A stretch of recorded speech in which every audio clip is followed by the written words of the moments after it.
These young people say Jordan Peterson should not be allowed to speak on their campus. Peterson's a psychology professor at the University of Toronto. When Canada proposed a law declaring it illegal not to call someone by their preferred pronoun, in other words, illegal not to address those who don't want to be called he or she, as say Z or Zim, Peterson said he would not obey that law.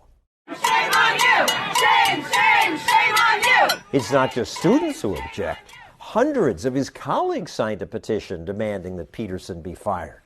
They say his behavior is a danger. This is where we draw the line! This is where we draw the line! Now, when he tries to speak, protesters often surround him, blowing air horns or screaming to make sure others cannot hear him.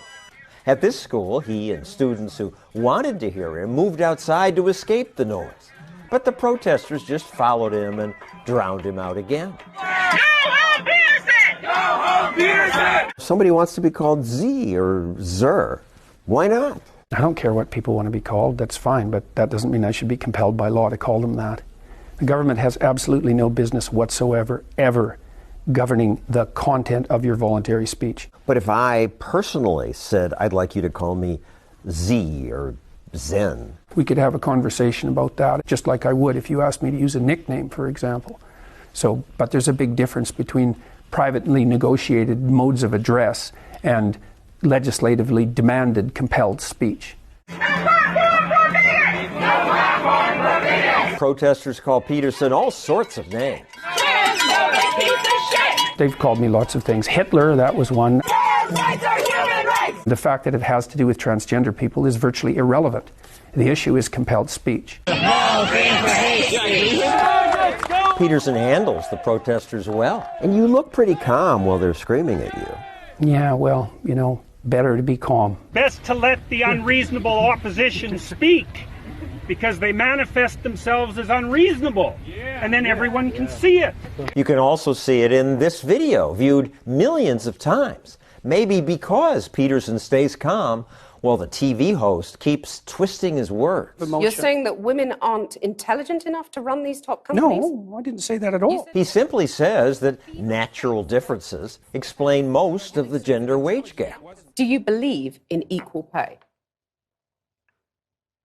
Well, I made the argument there. It's like it depends on So who you don't defines believe it. in equal pay? No, I'm not saying that at all. Like many on the left, she insists that difference proves discrimination. If it weren't for our sexist society, we'd be much more alike.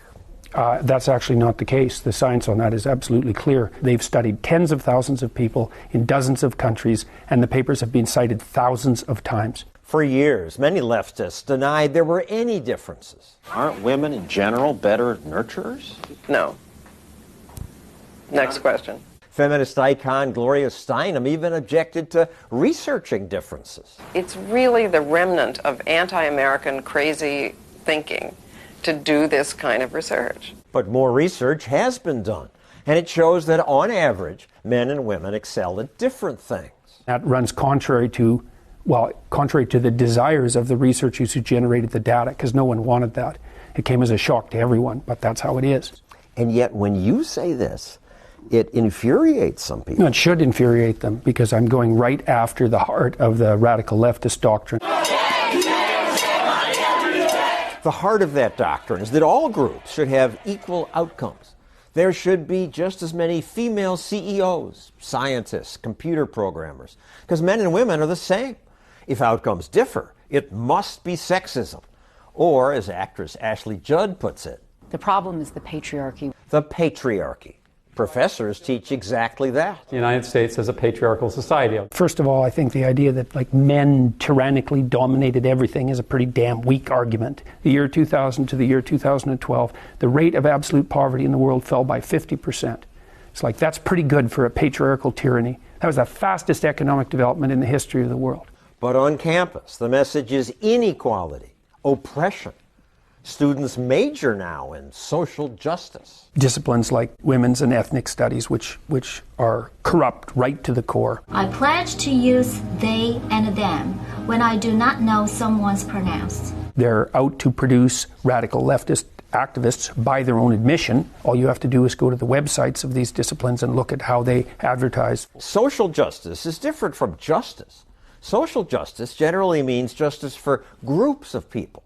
It assumes every group, men, women, blacks, whites, should have the same income, job preference, everything. Peterson says this is an idea that comes from Marxist professors. It's a little discredited now to say I'm a Marxist. Yeah, you'd think so, wouldn't you? Except I think it's 1 in 5 social scientists identify as Marxists. So yeah, it's a little discredited, but it's nowhere near discredited enough. It should be as discreditable to say that you're a Marxist as it is to say that you're a Nazi. It isn't. On campus, socialism is cherished, says Peterson, although it's murderous. We've got 100 million corpses stacked up to demonstrate. Murderous then, but they say those Stalin is a bad individual. Doesn't mean that. Yeah, so was Mao, so was Pol Pot. The thing is it was tried everywhere, and the end consequence was always the same. I've heard this all many, many times. That wasn't real communism. You know what that means?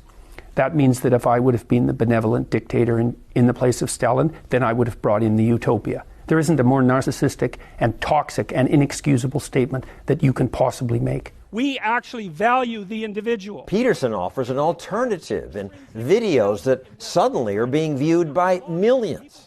The individual has intrinsic value. Peterson calls for the opposite of Marxism, individual sovereignty. The free market principles, the idea of individual sovereignty above all else, has distributed itself across the world quite effectively, and everyone is doing better here than anybody has ever done on the face of the planet throughout recorded history, and the whole West is like that. And to call that all a tyrannical patriarchy is indicative of a very deep resentment and a historical ignorance that's so profound that it's indistinguishable from willful blindness.